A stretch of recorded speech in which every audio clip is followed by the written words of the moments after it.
Vous êtes sur la chaîne YouTube de Gérard Copin, photo, retouche photo et vidéo, et plus rarement astronomie et informatique. J'ai changé un peu le format de mes vidéos, j'ai conservé le format long et également la fréquence d'une vidéo par mois quand c'est possible. Ceci dans un souci de qualité et également le fait que je cherche à rester le plus exhaustif possible pour un sujet donné. Ce qui est nouveau, c'est surtout l'intro, plus personnel et plus sympa. Enfin, c'est ce que je pense. C'est dans ce beau cadre printanier que je fais mon intro, où vous aurez également 360 degrés sur ma très belle région. Lieu prédestiné à la photo ou vidéo. Donc, on se retrouve pour un tuto sur le montage vidéo. En effet, j'ai fait une vidéo sur quel est le meilleur logiciel de montage vidéo gratuit. Ensuite, j'ai fait une vidéo sur ma première vidéo avec un réflexe. Elles sont classées dans l'ordre. Vous pouvez les retrouver très facilement sur mon blog, menu vidéo ou sur ma chaîne YouTube. À présent, il est normal de passer à la pratique avec cette troisième vidéo, un tuto nommé « Mon premier montage vidéo » où on met les mains dans l'huile en passant à la pratique. De ce fait, on va voir avec le logiciel Shotcut comment réaliser complètement un montage. Ce logiciel est très simple d'utilisation et relativement puissant. En plus, il est constamment en évolution. C'est le deuxième avantage après le gratuit concernant l'open source. En résumé, dans ce tuto, on va voir toutes les étapes classiques pour réaliser votre premier montage, supprimer les morceaux parasites, les transitions, ajouter des textes et de la musique, etc. Il est simple de suivre mon exemple pour un résultat garanti. Comme d'habitude, je ne me suis pas fatigué concernant la créativité, je me suis concentré uniquement sur l'aspect technique et pédagogique. Enfin, vous avez toujours la possibilité de me laisser un commentaire. Comme je dis toujours, positif ou négatif, il sera toujours bien accueilli. D'ailleurs, à ce sujet, si tu souhaites encourager la chaîne, inscris-toi en cliquant sur le bouton s'abonner ou partager. Néanmoins, je précise que j'ai fait des vidéos dans 5 domaines différents. C'est grâce au like que je sais si la vidéo a plu. Je veux dire, si vous n'avez pas liké ou partagé la vidéo, j'en déduis que le sujet n'est pas intéressant. Dans ce cas, je passe à autre chose. Donc en fait, c'est à vous qu'il appartient de décider du contenu de cette chaîne. Donc c'est parti pour une petite précision avant de démarrer. J'ai zappé l'installation où ça se passe toujours de la même manière sur Windows. En effet, vous êtes censé connaître l'installation et le démarrage du logiciel. On démarre avec un préambule, le paramétrage par défaut de l'environnement du logiciel. C'est parti pour cette troisième vidéo, mon premier montage vidéo. Au premier démarrage de Shotcut, il est important de paramétrer son environnement pour travailler efficacement lors d'une session de travail. Il arrive également qu'on bouscule les fenêtres et on se retrouve perdu. Heureusement, il existe une procédure simple pour initialiser ou réinitialiser l'apparence de travail. C'est cette procédure qu'on va voir. Donc, je clique sur l'onglet Affichage. Ici, vous avez réinitialisé l'apparence. Et donc, on va retourner plusieurs fois sur cet onglet Affichage et on va mettre en place la fenêtre Timeline, c'est la ligne de temps. Je retourne et je mets également l'historique. Je remets également les fichiers récents et les filtres. Voilà, donc là je viens d'initialiser mon bureau, mon environnement. Dans un premier temps, je vais faire rapidement le tour des principales parties actives. Donc on retrouve un peu comme sur tous les logiciels le premier menu fichier, édition, affichage, etc. On retrouve en dessous également un deuxième bandeau avec des fonctionnalités où on peut accéder directement. Donc vous verrez, ça peut servir dans certains cas quand on est un petit peu perdu, on n'arrive pas à retrouver une fonction filtre par exemple. Donc vous savez qu'on peut la retrouver grâce à ces icônes ici. Filtre, je la retrouve directement à partir de là par exemple. Ici, je vais avoir ma fenêtre où je vais pouvoir visualiser mon objet. Bon, ce que j'appelle un objet, c'est une vidéo, un son, et également une image, un texte, etc. Tout objet qui peut servir au montage vidéo. Concernant les films, enfin tout ce qui est vidéo, vous avez ici un petit bandeau qui va vous permettre d'avancer, reculer. Bon, en principe, les gens connaissent bien ce genre de choses, avec ici le déroulement du film, hein, le temps en fait. Ici, on va retrouver cette partie-là, donc il y a une partie qui est relativement active, c'est la partie où je vais charger et modifier mon objet, hein, c'est-à-dire à partir de là, si j'ai cliqué sur un objet, ici je peux le modifier. Ensuite, ici, je vais retrouver le timelapse, c'est-à-dire la ligne de temps. Hein, en fait, c'est la ligne de temps, c'est le film qui se déroule. Hein, donc, le début du film vers la fin du film. Voilà. Et donc là, quand on va travailler avec la ligne de temps, on va avoir besoin d'éléments ici qu'on va reprendre. Hein. Et donc, on peut accéder directement ici. Et ici, on retrouve les mêmes objets. Hein. Ici, on peut accéder à une icône. En principe, on a les onglets également correspondant ici, sachant qu'ils vont apparaître ou disparaître en fonction de votre travail. Hein. On va pas trop s'embêter à voir tous ces éléments-là. C'est pas très utile. Il y a une méthode beaucoup plus performante qui consiste à présent de faire une première vidéo.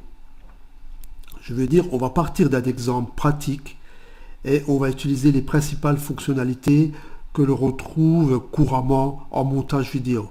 Hein, c'est souvent coupe, insertion, image, texte, son, etc. Et donc quand on aura monté cette première vidéo, donc il sera à l'issue de ce tutoriel finalement, il sera possible pour vous de monter complètement une vidéo en reprenant mes manips tout simplement, avec vos objets. En fait, vous pourrez monter votre première vidéo comme promis dans le titre, sachant qu'il suffira après d'adapter et éventuellement d'enrichir ce tutoriel. Hein. Une fois qu'on sait comment ça fonctionne, on peut se balader et tester des fonctionnalités, etc. Donc c'est parti avec ce premier tutoriel. Donc on démarre toujours un petit peu de la même manière, sachant qu'actuellement j'ai pas d'objet, donc je vais charger un premier objet. Bon, souvent c'est une vidéo, donc pour charger un objet, ben, ça se passe un petit peu comme sur tous les logiciels. Je vais tout simplement faire ouvrir un fichier, et donc là je vais aller chercher mon tuto. Voilà, donc là si vous voulez, si vous regardez à ce niveau-là, moi je les ai préparés, je les ai classés. Hein. Donc je sais que mon premier objet, ça sera l'intro. Après je vais avoir une portion de film qui sera mon deuxième objet, toujours en vidéo. Idem en troisième, quatrième, cinquième objet. Donc j'ai 5 objets film. Ici, je vais introduire un logo. Donc ça c'est une image. Et donc ici je vais également mettre un bouton, ça sera donc encore une image. Ici j'ai la fin et je vais mettre également un son. Hein, bon, souvent au niveau d'une vidéo j'ai une musique qui accompagne, ou à moins que la musique fasse partie intégrante de votre film. Donc mon premier objet c'est l'intro. Voilà, donc là il me l'a mis donc dans la fameuse fenêtre et je démarre directement ma fenêtre ici. Voilà, donc ça, mon objet déroule. Bon, je peux l'arrêter, ça vous connaissez ce type de bouton. Je peux revenir au début, je peux mettre en pause et redémarrer. Voilà. Au niveau de cet objet, si au niveau de votre bureau vous avez des petites difficultés, il faut savoir que vous pouvez très simplement redimensionner le logiciel sans utiliser de menu, hein, simplement par ces petits traits là. Vous voyez, donc si je vais dessus, j'ai ma souris qui se transforme et là je peux agrandir. Hein, si j'ai par exemple, après on verra qu'on a besoin des fois de plus de place, hein, donc j'ai besoin d'agrandir. Ici c'est pareil. ici, on va avoir toute l'historique de ce qu'on va réaliser. Donc c'est pratique pour revenir en arrière. Éventuellement, si vous ne l'utilisez pas beaucoup, vous pouvez le mettre en retrait. Et ici, on a une fenêtre où on peut avoir beaucoup d'informations. Donc c'est éventuellement intéressant de la laisser quand même assez importante. Voilà. Donc j'ai ma première vidéo. Et cette vidéo-là, je vais la déposer sur ma ligne de temps. Donc, sur ce logiciel, on peut faire des copier, déposer très simplement. Il suffit de cliquer dessus. Voilà, je clique sur ma fenêtre et là, je prends et j'emmène ma première vidéo ici. Voilà. Et donc, quand là, je suis au niveau de ma ligne de temps, je lâche mon bouton de souris. Voilà, c'est voilà. Et donc là, j'ai ma vidéo qui apparaît dans la ligne de temps. Je vais à présent monter ma deuxième vidéo. Donc de la même manière, comme précédemment, je vais faire ouvrir un fichier. J'entre ma deuxième vidéo. Bon, elle démarre dans la foulée, hein, donc je peux l'arrêter, redémarrer. Bon, ça maintenant vous connaissez. Donc je vais regarder ma vidéo si elle n'a pas de problème. Hein, souvent ça se passe un petit peu comme ça.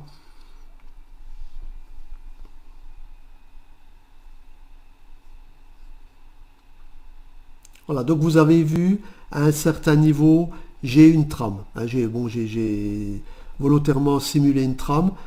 Donc ça, souvent en vidéo, hein, si vous filmez un mariage, un baptême, enfin peu importe, ou même un paysage, vous avez souvent au dernier moment une personne qui traverse devant la caméra, etc. Donc on va voir comment supprimer cette partie parasite. Alors déjà dans un premier temps, je vais venir déposer ma deuxième vidéo au bout de mon film que je suis actuellement en train de monter. Alors pour ça, il y a un outil qui est relativement pratique, c'est l'aimant, hein, ici. Donc je vous rappelle quand même à ce niveau-là, ces petits boutons, hein, si vous restez dessus, au bout de 2 secondes, il va vous donner une information comment l'utiliser. Hein, ça c'est très pratique, hein, quand on démarre, hein, si on ne connaît pas, vous pouvez trouver, sans aller dans le tutoriel, trouver directement l'utilisation des boutons. Donc ici j'ai l'aimant que je peux activer. Donc là il est désactivé. Et si je l'active, vous voyez, il y a un petit... Bon, c'est assez léger, mais je vois qu'il est quand même activé. Et donc l'aimant, tout simplement, quand je vais approcher ma vidéo, bon là je vais zoomer un peu, voilà, pour que ça soit plus visible pour vous. Quand je vais approcher ma vidéo, elle va venir se raccorder exactement. Hein. Il faut savoir à ce niveau-là, si vous raccordez votre vidéo et si vous n'êtes pas beaucoup zoomé ici, vous n'allez pas vous en rendre compte, mais vous allez peut-être avoir un petit trou. Hein. Donc même un quart de seconde, ça va provoquer un écran noir. Hein, forcément, parce que vous serez dans une partie où il n'y a pas d'image. Donc le fait d'utiliser l'aimant, on va avoir un raccord parfait. Donc là, je clique sur ma vidéo, comme tout à l'heure, et donc je viens la déposer ici. Voilà, et donc je m'approche, vous voyez, et donc, vous voyez, là, il est, tac, il s'aimante tout seul. Hein, je vois, quand je m'approche, tac. Hein, donc ça, c'est très simple d'utilisation. Et donc là, je relâche ma vidéo. Voilà, donc ma vidéo est raccordée. Alors maintenant, je vais voir ce problème de trame. Hein, donc je vais la chercher. Donc comment je vais me balader le long de ma ligne de temps. Hein. Voilà, là je diminue un petit peu mon zoom et donc je vais me balader de ma ligne de temps pour trouver où j'ai un problème de trame. Alors deux manières de se déplacer dans la ligne de temps.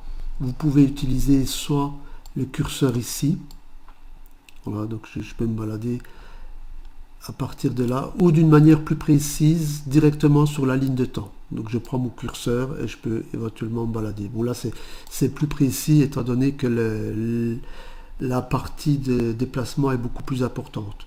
Donc là je vais reprendre mon curseur et donc là je vais chercher l'endroit où j'ai un problème au niveau de ma vidéo. Voilà, donc là je suis dessus, donc je vais vraiment chercher le début de ma vidéo. Bon, je vous rappelle que ça c'est une opération relativement classique, hein, donc voilà, c'est vraiment sur l'image là. Voilà. Et donc, à partir de là, je vais tout simplement faire une coupure. Donc, je réutilise l'outil précédent, toujours le même. et je fais une découpe. Maintenant, je vais balader mon curseur et je vais aller à la fin de la partie qui est parasite en quelque sorte. Voilà, donc je la retrouve à ce niveau-là. Voilà, donc là je suis sorti. Et donc à partir de là, je refais une coupe. Ok. Et donc je valide bien la partie que je veux supprimer. Hein. Là c'est pas la bonne partie qui est validée. Hein. Je vous rappelle que c'est ce fameux liseré rouge. Hein. Et donc voilà, donc là j'ai la partie à supprimer et là j'ai la partie restante. Donc c'est bien cette partie-là que je veux supprimer. Et je vais encore une fois utiliser le clic droit avec couper ou retirer. Hein, retirer. Voilà. Et donc là, lui me réalise dans la foulée un raccord. Hein. Voilà, je mets par exemple ici et je vais dérouler mon film pour voir si mon raccord est bon. Bon, j'ai effectivement, ça saute à un moment donné, je vous le repasse. Mais c'est pas très gênant parce que j'ai un changement de plan. Hein, qui est supérieur probablement à 15 degrés. C'est ce qu'on avait vu dans la précédente vidéo. Hein, comment de faire des changements de plan, hein, pour pas qu'on ait l'impression que ça saute. Hein. Donc un changement de plan, c'est un changement d'angle. Hein, je ne sais plus combien je vous avais dit à l'époque, hein, mais en tout cas c'est au moins supérieur à 15-20 degrés. Hein. Donc c'est ce que j'ai à ce niveau-là, donc c'est pas gênant.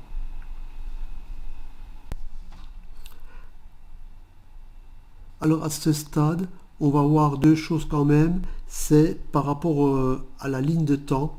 Ici, vous avez cette partie-là. Cette partie gère la ligne de temps. Donc on va trouver par exemple le petit haut-parleur. Donc ça veut dire que si je clique sur le haut-parleur et si cette vidéo a été enregistrée avec du son, vous n'aurez pas la voix. Donc ça peut être très intéressant lors du montage. Bon, c'est vrai que dans certains montages un petit peu compliqués, ça peut être longuet. Et de ce fait, ça peut être pénible d'entendre X fois quelqu'un parler ou une musique. Et donc pendant tout le temps où je vais faire mes raccords, modifications, etc., je peux désactiver le son.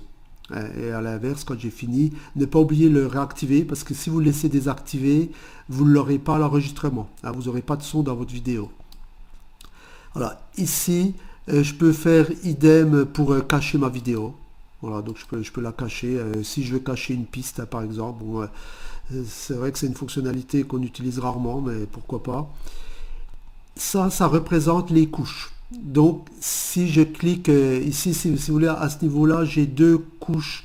J'ai mon projet. Donc, le projet complet, c'est quand j'ai plusieurs pistes. Donc, si je démarre une lecture, je vais avoir toute la lecture de toutes mes pistes. Si je clique ici, j'ai uniquement mon clip. Hein, c'est uniquement donc cette ligne de temps.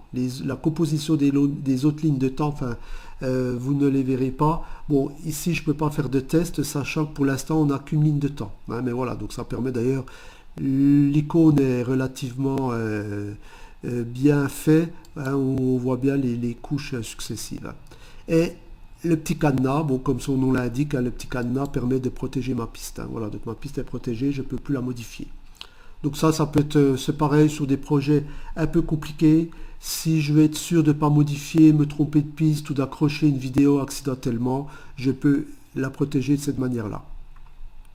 Voilà, donc voilà, j'ai des coches parce que je n'ai pas fini de travailler sur cette piste. Une deuxième chose également, là j'ai un petit peu avancé au niveau du projet et donc il va falloir périodiquement sauvegarder. Alors sauvegarder, ça se passe un petit peu comme la plupart des logiciels, hein, sous Windows essentiellement, où je vais dans Fichier et je vais enregistrer sous plus exactement. Et donc là, je vais mettre le nom de mon projet. Hein, donc ici, hein, ça vous connaissez, en principe, c'est toujours la même chose.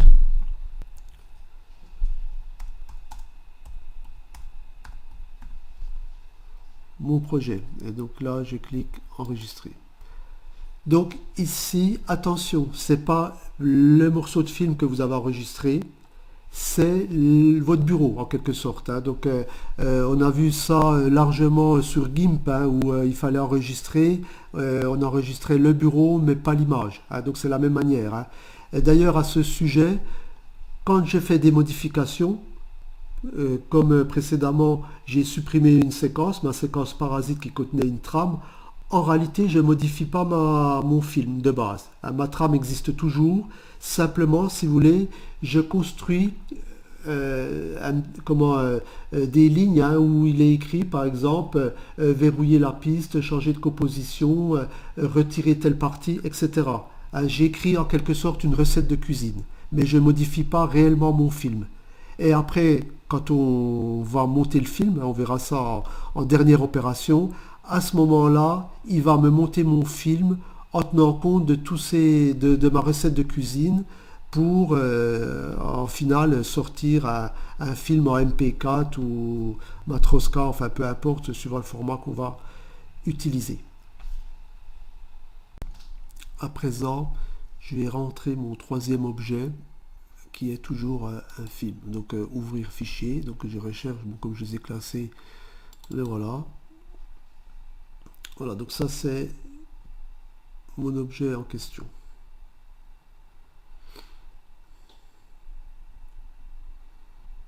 Voilà, donc là je vois d'emblée que j'ai un problème de longueur, hein. C'est beaucoup trop long, hein, par rapport, il est plus long que la scène principale, donc je vais vraiment le raccourcir. Bon, comme tout à l'heure, dans un premier temps, je saisis mon objet et je le glisse sur ma ligne de temps. Je l'approche et avec l'aimant, donc il vient me faire un raccord parfait. Voilà. Et donc je vais le couper. Bon, donc là, bon, à peu près à ce niveau-là, voilà, je vais me déplacer. Bon, là je suis un petit peu trop zoomé parce que voilà, il faut que je puisse voir quand même ma vidéo complètement, hein. Donc d'ailleurs à ce niveau-là, on est constamment obligé d'agir sur le zoom, hein, plus ou moins, hein, ou avec le curseur, hein, parce que si vous êtes comme ça, vous ne pouvez pas trop vous repérer, hein. Donc je suis constamment obligé de revenir dessus pour voir mon objet complet sur ma ligne de temps. Et donc là, je vais me déplacer, bon là, peu importe. Je vais rester sur quelques secondes, hein. Bon, par exemple, je peux faire une coupe à ce niveau-là. Voilà, et donc bon, ça, je vais utiliser l'icône. Voilà, cette icône. Et donc, très simplement, bon, maintenant, on ne va pas perdre de temps. Vous connaissez la manipulation. Et donc, on va faire retirer cette partie-là. Voilà, hein, donc en temps, je vais me mettre un petit peu avant. Et donc là, je vais dérouler mon film.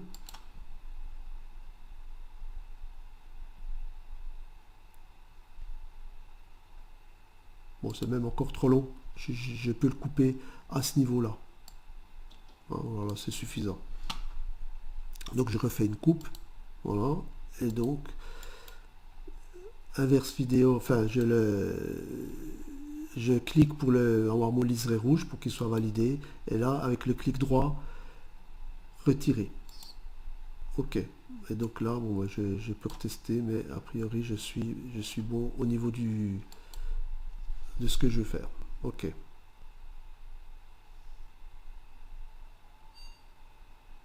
Voilà.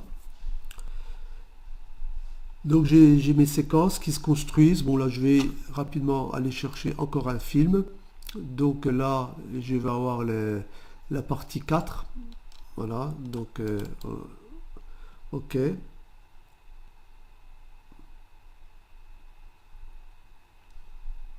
Et donc ouais, celle-ci n'a pas de souci.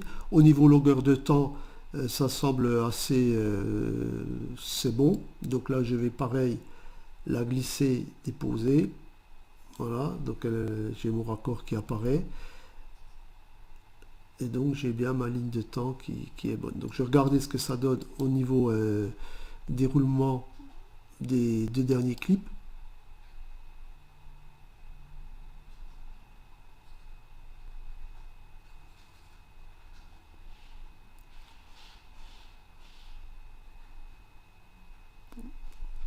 OK.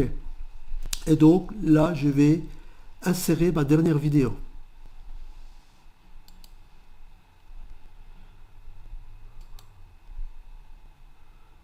Que j'ai appelé fin, hein, pour bien les retrouver. Bon, c'est toujours important de quand même de les classer, les mettre dans l'ordre, hein, parce que quand on est sur des projets un petit peu complexes, on est vite envahi par des tas d'objets, et donc là c'est un petit peu délicat, donc à ce niveau-là il vaut mieux les classer, hein, c'est beaucoup plus simple, je risque pas de faire d'inversion ou de me tromper.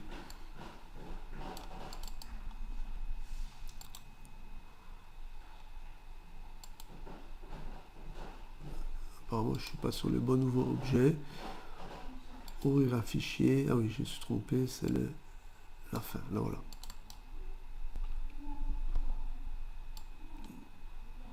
Ok, donc là pareil, je le mets sur ma ligne de temps. Là on va voir également comment modifier quelques objets. Bon, je vous rappelle quand même à ce niveau-là que cette vidéo, hein, n'a pas nécessité à être une super vidéo. D'ailleurs, les objets que j'utilise, les petites vidéos, sont des vidéos de libre droit, donc c'est pas forcément les miennes. Et donc bon, l'important c'est pas de montrer des super vidéos, hein, mais c'est vraiment l'aspect pédagogique.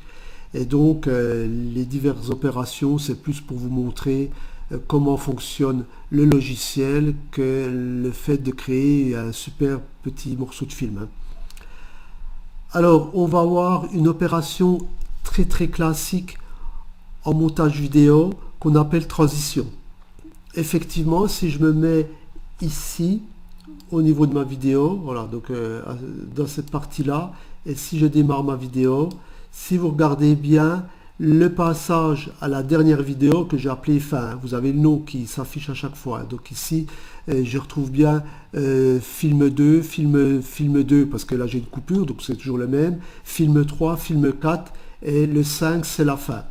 Donc entre les deux, j'ai vraiment quelque chose que je considère d'assez violent, hein, donc voilà, donc un passage trop brutal, et donc à ce niveau-là, je vais mettre une transition. Donc transition, ça veut dire que je vais passer d'une scène à une autre en ajoutant un effet. Donc ça peut être un effet où ma vidéo, mon objet numéro 4 va s'estomper lentement et le 5 va reprendre le relais lentement, ou éventuellement une rotation. En transition on peut imaginer n'importe quoi, ça va vraiment dépendre de ce que vous voulez les faire rechercher, hein. Par exemple, si c'est une vidéo pour YouTube, souvent on recherche des effets assez violents, hein, donc on va utiliser des transitions violentes. Et si c'est une photo, enfin un petit film de paysage, à l'inverse, je vais chercher quelque chose de beaucoup plus discret. Alors au niveau des transitions, c'est relativement simple. Je vais prendre ma dernière vidéo et je vais la glisser sur l'autre vidéo. Donc je vois la superposition. Alors donc là, ça me permet de voir également le temps de superposition. Ici j'ai 2 secondes, le temps s'affiche et je peux le visualiser également. Et donc quand vous avez un temps qui est bon, hein, il suffit de relâcher la vidéo. Et donc là, il vous la symbolise avec une croix. Donc là, ça veut dire que on a la partie là qui est en transition, hein. On voit d'ailleurs le triangle, hein, là, ce qui veut dire que cette vidéo diminue, et pareil, à ce niveau-là, c'est l'autre qui prend le relais. Et donc, si je clique sur propriétés, hein, donc je mets, pareil, je clique sur ma transition. Donc ici, j'ai un petit liseré rouge qui m'indique que c'est bien actuellement ma transition qui est validée. Là, c'est ma dernière vidéo et là, c'est ma transition. Et donc, si je vais dans propriétés, j'ai transition qui apparaît. Donc, c'est la fenêtre, hein, on va l'utiliser pour la première fois, c'est la fenêtre active qui me donne toutes les informations concernant cette transition. Et donc là, je vois bien que je suis dans le mode transition. Et donc à ce niveau-là, je peux choisir une transition. Alors il y a la transition dissoudre qui est assez classique, hein. Donc dissoudre, si vous voulez, ça veut dire que ça va se passer progressivement, hein. D'ailleurs on peut regarder un petit peu comment ça se passe. Donc je vais revenir un petit peu en arrière. Voilà, et donc là je vais redémarrer le film depuis ce niveau-là. Voilà. Et donc voilà, donc vous avez vu, c'était moins violent. Bon, maintenant je suis en train de travailler sur un projet de Full HD. Je suis en 1920 points, je crois. Alors ça, je ne sais pas si je peux le retrouver. On le retrouvera à la fin quand on partira en exportation film. Mais je suis sur un projet assez important. Et donc de ce fait, il faut savoir que tant que vous n'avez pas monté le film, le logiciel va utiliser énormément de ressources. Donc vous pouvez avoir des phénomènes où ça saccade. Hein. C'est un petit peu ici. Hein. Bon, voilà, donc je le retrouve un petit peu ici. Hein, vous voyez, ça, on voit qu'il y a une transition, mais que ça saccade quand même. Bon, moi je suis sur un processeur i5, hein, donc c'est un processeur qui pédale quand même relativement vite. Hein. Si vous êtes sur un i3 ou voire inférieur, il est évident que sur ce type de projet, vous risquez d'avoir un petit peu des problèmes à chaque fois que vous allez visualiser votre vidéo. Bon, une fois qu'elle est montée, ça se passera nettement mieux, hein, parce que là, ça sera beaucoup plus fluide. Voilà, donc je suis sur la transition dissoudre, et si elle ne vous plaît pas, donc il suffit toujours ici hein, de cliquer sur votre transition, et ici je vais pouvoir aller choisir. Voilà, ça c'est toutes des transitions que j'ai à disposition, sachant que les développeurs du logiciel Shotcut l'enrichissent constamment, hein, où on va retrouver de plus en plus de transitions. Alors il faut vraiment télécharger les nouvelles versions, et donc vous retrouverez beaucoup plus de transitions. Enfin là c'est la dernière version, et j'ai la possibilité de trouver, par exemple si je prends une matrice chute verticale, voilà, et donc là je vais pouvoir la tester.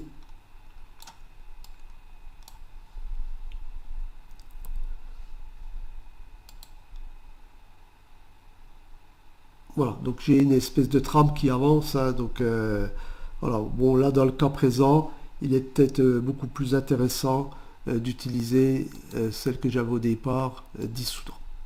Voilà, et donc comme ça, quand j'ai des changements de plan, je peux ajouter des transitions. Hein. Donc ici, je peux également jouer sur les paramètres. Hein. Je peux inverser le balayage. Bon, c'est une opération qu'on fait rarement. Je peux, au niveau de le fait que ça soit progressif, je peux régler le pourcentage. Hein. En principe, je suis souvent sur 20%. Hein. Autrement, je vais retomber sur quelque chose d'un petit peu brutal. Et je peux avoir... bon, pareil au niveau du mixage, hein, je peux jouer également sur le mixage. Bon, maintenant vous savez comment rentrer une transition. À vous de vous balader dans les paramètres et de modifier suivant les effets que vous recherchez. Bon, je ne vais pas passer plus de temps sur les transitions. Simplement quand même un petit mot sur le fait que en principe en vidéo, hein, si vous avez une vidéo d'un mariage, d'un baptême, d'un paysage, une scène familiale, etc., il faut quand même ne pas trop abuser des transitions. Hein. Autrement, après, ça va être vite folklorique. Hein. Bon, maintenant, si c'est une vidéo où vous recherchez énormément d'effets pour YouTube, etc., c'est un petit peu différent. Hein. Donc, ça va vraiment dépendre de ce que vous recherchez, mais il faut quand même avoir conscience que ça peut être très pénible pour celui qui regarde la vidéo quand c'est vraiment mal géré. Alors, on a vu pas mal de choses. On va voir à présent comment appliquer un filtre. Hein, si vous voulez, on a vu découper, déposer, enlever une partie parasite, etc. Et donc les transitions aussi, et une fonctionnalité qui est très importante en montage vidéo qui s'appelle filtre. Alors, un filtre, c'est finalement, vous connaissez peut-être au niveau de l'audio. Si je prends un son, et si j'ai besoin, par exemple, au niveau de ce son, il n'est pas suffisamment haut, je peux l'amplifier. Donc je vais lui rajouter un filtre qui consiste à l'amplifier. Je peux éventuellement rajouter un filtre qui consiste à rajouter de l'écho, par exemple, etc. Et comme ça, je peux mettre pas mal de filtres différents. Au niveau de la vidéo, c'est pareil. Je peux avoir un filtre qui consiste à modifier ma vidéo, par exemple, dire je vais imiter un vieux film ou comment je vais la passer en sépia, etc. Donc ça consiste à rajouter un filtre à la vidéo. Alors par exemple, si je reprends mon montage à présent ici, et si je me mets à ce niveau-là, voilà, je vais démarrer ma vidéo. Donc là, par exemple, je peux dire j'ai un petit souci, sachant que je suis sur un film noir et blanc, et d'un seul coup, je passe en couleur au niveau du ciel. Donc je voudrais supprimer les couleurs, je voudrais passer sur un noir et blanc très contrasté, comme sur mon film. Donc je vais sélectionner mon objet, et donc je vais aller dans les propriétés. Voilà, et donc ici, vous avez l'onglet filtre. Et donc je vais lui appliquer un filtre. Alors pour les fils, c'est un petit peu comme pour les transitions, hein. J'ai le signe plus où je vais voir tous mes filtres qui apparaissent. Voilà, donc là j'ai mes filtres qui apparaissent. Alors à ce niveau-là, vous avez trois icônes qui sont bien pratiques à ce niveau-là. Ça représente tous les filtres vidéo. Ça représente uniquement les filtres audio. Et ici, c'est des filtres que vous avez sélectionnés en tant que favoris. Donc, par exemple, si je sélectionne tous mes filtres, ici, je peux lui ajouter une petite croix et ça va devenir un favori. Et donc, si je lui demande afficher mes favoris, il va m'afficher que les croix. Donc, ça, c'est intéressant parce qu'on a énormément de filtres. Le logiciel est très riche en filtres. Et donc, c'est un petit peu pénible pour se retrouver à chaque fois quand on a un peu l'habitude pour travailler. Donc, c'est bien d'utiliser les favoris. Bon, pour l'instant, il y a des favoris par défaut, mais je vais vraiment afficher tous les filtres vidéo. Voilà, donc je les ai ici. Et donc, je vais chercher le filtre qui va me permettre de faire du noir et blanc. Alors, je regarde ce que j'ai à ce niveau-là. Contraste, correction, flou.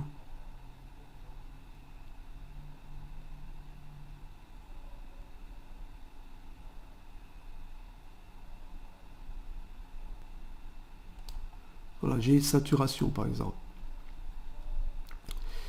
Donc saturation. Voilà, je vais pouvoir à l'aide de mon curseur. Alors là, vous avez vu, je ne vous ai pas montré, mais j'ai descendu ma fenêtre qui me gênait. J'ai toujours ces petits points qui me permettent de me déplacer. Voilà, donc comme ça, dans ce sens-là ou dans ce sens-là. Alors, au niveau du filtre saturation, donc là, on voit qu'il est actif parce qu'il est coché. Et donc, au niveau de ce filtre-là, j'ai un curseur qui va me permettre de modifier. Donc là, je sature et là, j'enlève à l'inverse, j'enlève de la saturation. Et donc, j'arrive à un noir et blanc profond. Voilà. Donc, vous avez également... Bon, là, c'est un filtre qui est relativement simple parce qu'il comporte un seul curseur. Si vous êtes sur un filtre qui est un petit peu complexe, à ce moment-là, et que vos réglages, vous voulez les conserver, vous avez la possibilité de donner un nom à vos réglages. Donc là, je vais aller dans plus. Voilà. Là, je vais lui donner un nom.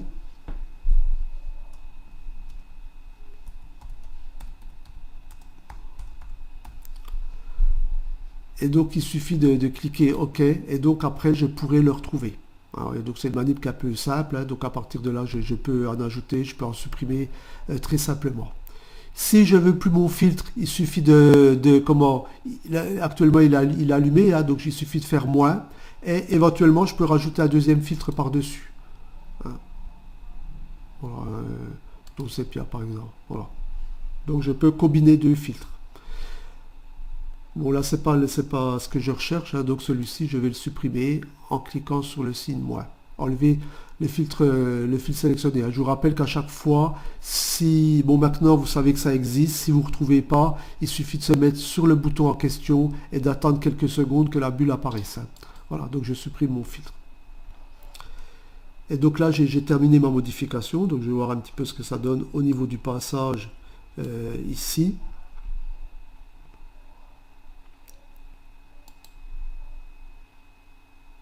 Voilà, donc c'est nettement plus agréable.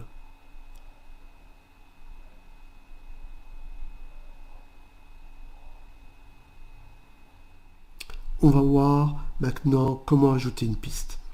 Donc ici j'ai ma ligne de temps et donc je vais rajouter une nouvelle ligne de temps pour pouvoir insérer d'autres objets. Donc c'est une manip relativement simple. Ici je vois des traits qui symbolisent mes lignes de temps. Il suffit de cliquer ici et ajouter une piste vidéo. Donc sachant qu'on va mettre un logo, et donc une image est considérée comme une vidéo. Une vidéo c'est 25 images finalement par seconde. Donc je clique ajouter une piste voilà, de temps, donc elle apparaît au-dessus. Bon, si vous n'avez pas assez de place pour les visualiser, vous pouvez ici agir à ce niveau-là. Et donc je vais aller chercher mon logo, enfin mon image en fait. Donc toujours suivant la même méthode, hein, relativement simple. Comment ouvrir un fichier, le voilà. Donc il apparaît ici. Je fais un cliquer, glisser, déposer. Voilà, je viens le mettre au début de ma vidéo. Et donc voilà, donc il apparaît à ce niveau-là. Et donc je veux qu'il dure pendant la durée complète du film. Donc il suffit d'allonger, hein, c'est une image, donc je peux gérer le temps comme je veux. Donc voilà, j'ai le temps qui s'affiche. Et là, je vais l'amener au bord de la fin du film. Voilà. Donc, il est bien, je peux vérifier ici, hein, je l'ai bien toute la longueur du film. Voilà. Et à ce niveau-là, il est beaucoup trop gros. Donc, je vais lui ajouter un filtre qui va me permettre de le modifier au niveau des dimensions. Donc, je valide. Je rappelle que quand vous travaillez sur un objet, vous devez toujours avoir le rectangle rouge. Donc je le valide. Ici, je vais au niveau de mes filtres, ajouter un nouveau filtre. Voilà. Et donc je vais chercher le filtre qui consiste à redimensionner mon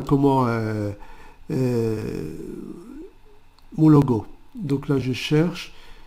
Donc j'ai voyons voir, taille et position. Voilà. Donc ça, c'est le filtre qui correspond. Donc je clique dessus. Je m'aperçois qu'il est validé. Et donc j'ai des paramètres qui correspondent à ce filtre-là. Là, on est dans la propriété de la fenêtre filtre. Elle s'arrête ici. Hein. Je vous signale en dessous, propriété, c'est... Voilà, je peux diminuer, hein, vous savez, à chaque fois. Donc,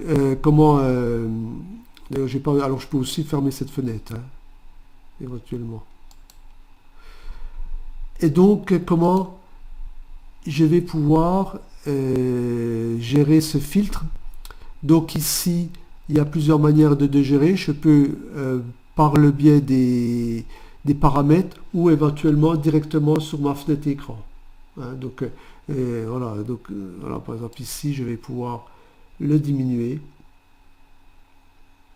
Voilà, bon, ça vous connaissez, hein, il suffit de choper une poignée à des angles.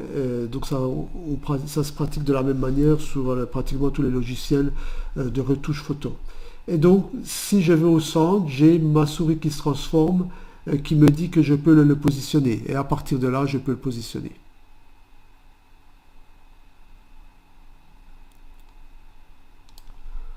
Voilà, donc, et donc là, j'ai directement les valeurs qui s'affichent, hein, sachant que je pourrais mettre les valeurs. Hein, dans certains cas, quand je veux des positionnements très précis et que j'ai des repères, je vais utiliser directement les fenêtres avec des valeurs,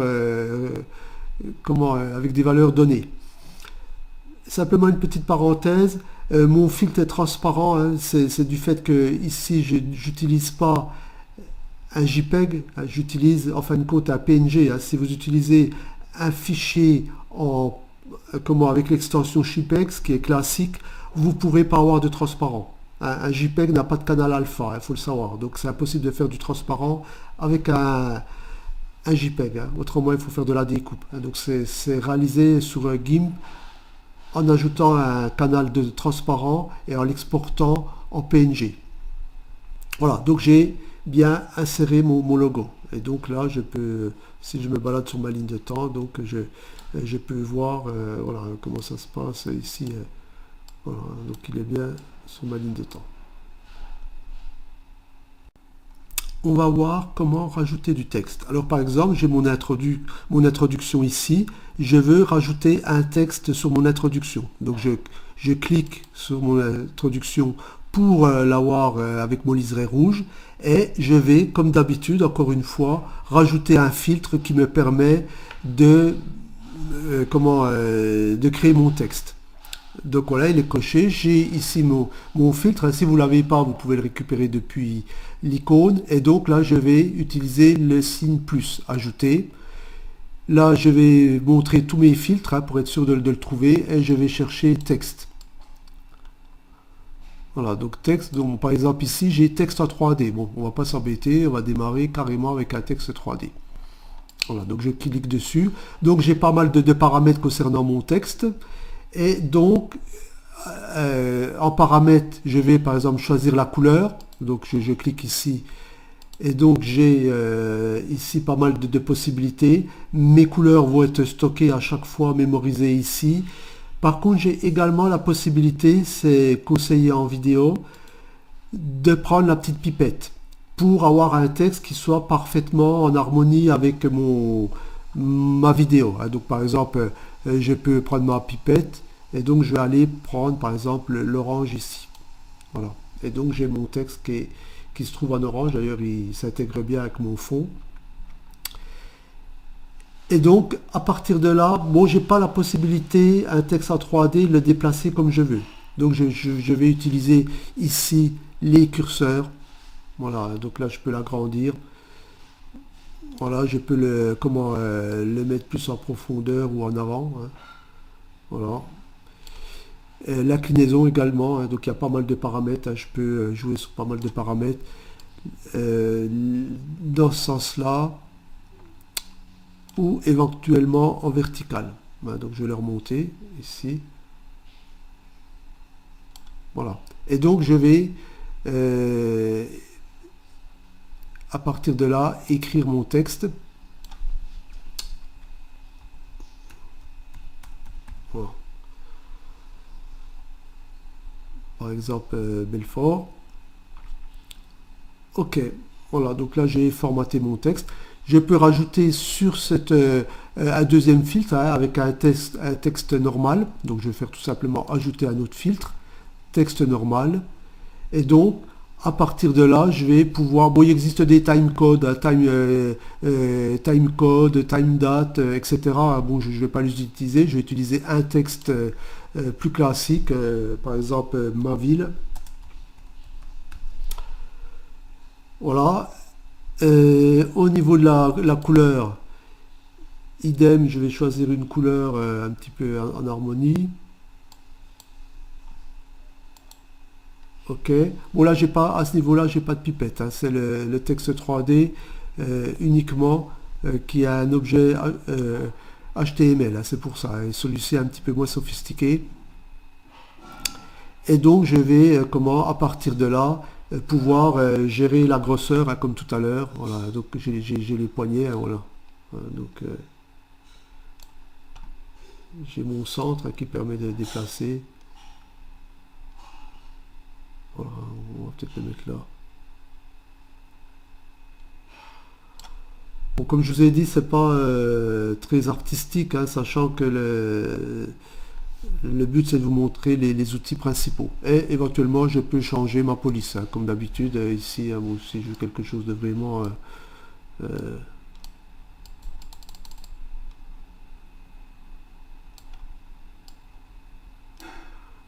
par exemple ça, qui est une police un peu spéciale. Ok. Voilà, enfin il y a pas mal de possibilités à ce niveau-là. Alors, sachant que quand vous avez formaté comme ça avec du texte, vous pouvez le décocher sans supprimer le filtre.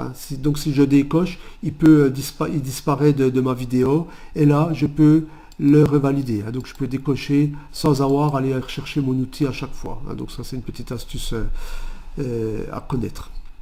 Voilà concernant l'outil texte. Voilà, donc là on a fini. Simplement pour l'instant il nous manque quand même de la musique. Comme disait le grand Nietzsche, sans la musique la vie serait une erreur. Donc on va réparer cette erreur là et donc on va ajouter de la musique. Alors pour ça on va d'abord ajouter une piste. Bon là j'ai plus beaucoup de place donc je vais remonter ici ma ligne de temps, et donc à partir de là je vais pouvoir ajouter une piste en plus. Voilà, donc ajouter une piste audio. Donc je l'ai ici, hein. Donc là il faut bien faire le distinguo entre piste audio et piste vidéo. Donc ajouter une piste audio. Voilà, et donc comme d'habitude, encore une fois, je vais tout simplement aller chercher mon fichier, hein. Donc après, une fois qu'on a un petit peu l'habitude, c'est une routine. Voilà, donc là j'ai ma musique qui passe. Ok, bon, pas besoin d'aller jusqu'au bout. Et donc là je vais la mettre sur ma piste. Bon, comme ma musique ne dure pas la durée du film, bon, je vais tout simplement rajouter plusieurs fois la même musique, hein. Bon, ça c'est à vous de gérer. Donc ouvrir un fichier. Là, voilà. Hop, je la rajoute encore une fois. Voilà. Ouvrir un fichier.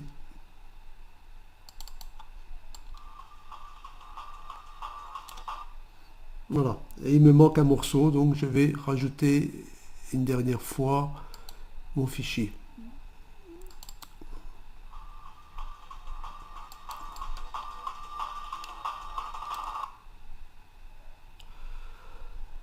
Voilà. Donc à ce niveau-là, il est évident que je ne vais pas tomber exactement la longueur de mon film.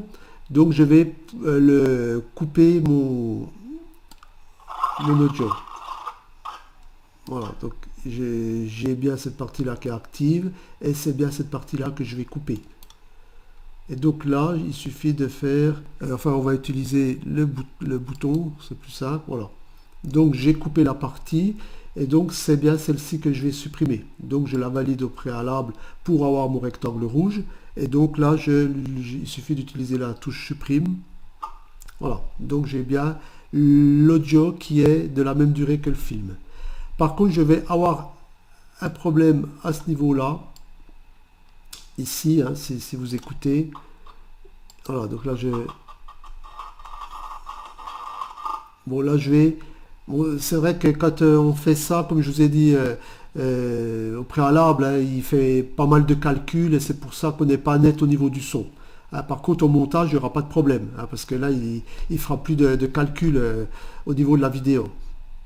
Donc je vais tout simplement, à ce niveau-là, il faudrait que j'ai mon son qui diminue, hein, pour ne pas être coupé franchement. Donc je vais utiliser pour ça un filtre.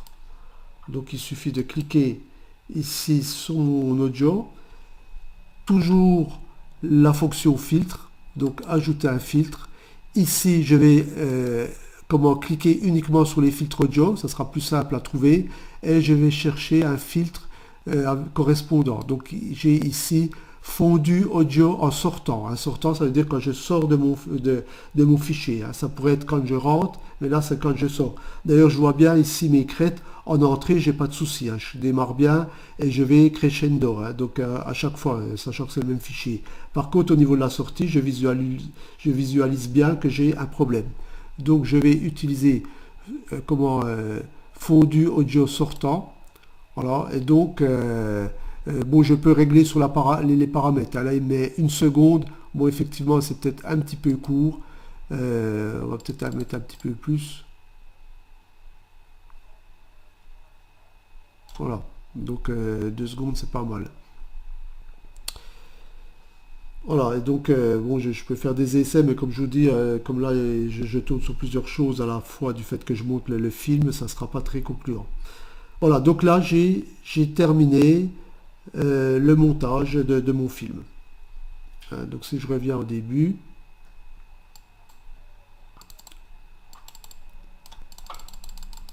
voilà. Bon, là, je peux faire un essai, voir ce que ça donne. Bon, je ne vais pas le passer en entier parce que ça risque d'être un peu long. Ouais, donc là, le son saccade, ce qui est normal, hein, au niveau du montage, encore une fois, comme je vous ai dit. Bon, on va pas le mettre jusqu'au bout parce que ça risque d'être long.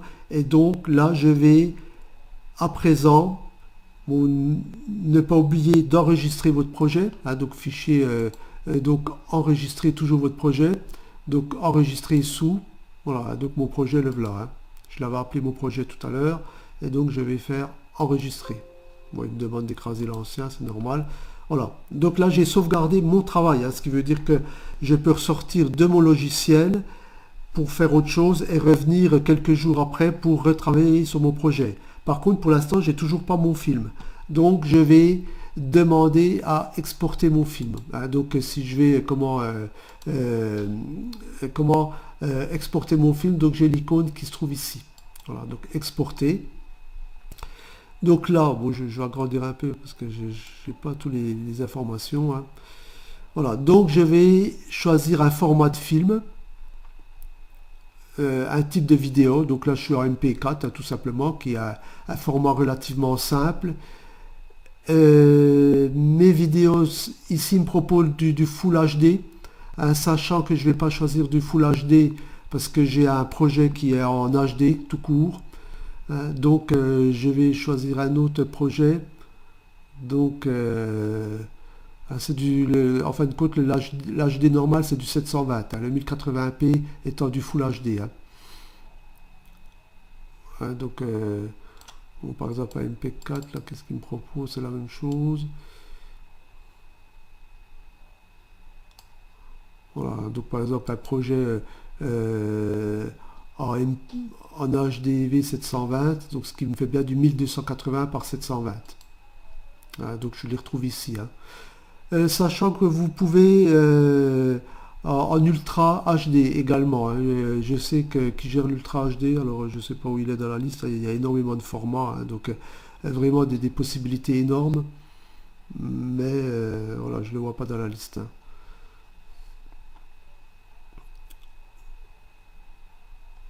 Voilà, donc moi je vais utiliser ce format-là. Et donc là, il suffit de faire exporter un fichier. Là, je lui donne mon nom. Donc, on va l'appeler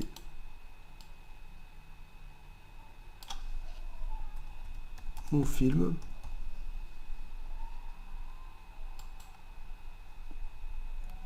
Voilà. Et donc là, là, c'est parti. Hein, donc, il va travailler parce qu'il va falloir qu'il code tout ça. Donc le codage en vidéo est une opération relativement complexe et longue. Et ici, dans vos tâches, hein, vous avez le déroulement qui apparaît ici. Hein. Donc ici, je suis à 11%, 12%. Hein, donc je vois que ça monte et je dois laisser travailler jusqu'à 100%. Voilà, donc mon film, à ce niveau-là, je vois qu'il est terminé. Là, ici, il me met effectué et j'ai pas de message d'erreur. Donc ça veut dire qu'il a été réalisé à 100%. Donc je vais pouvoir tester. Donc je vais aller le chercher dans son répertoire. Ah, je retrouve l'icône ici et je vais pouvoir le démarrer pour tester. À ce moment-là, j'ai vraiment mon film. Hein.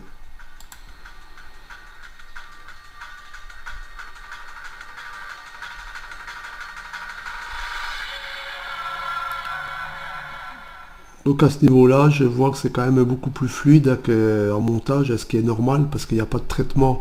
En plus, il y a uniquement le déroulement du film. Voilà, donc ça s'est très bien passé. Bon, sachant que c'est pas quelque chose d'incroyable, c'était uniquement pour vous montrer toutes les possibilités du logiciel.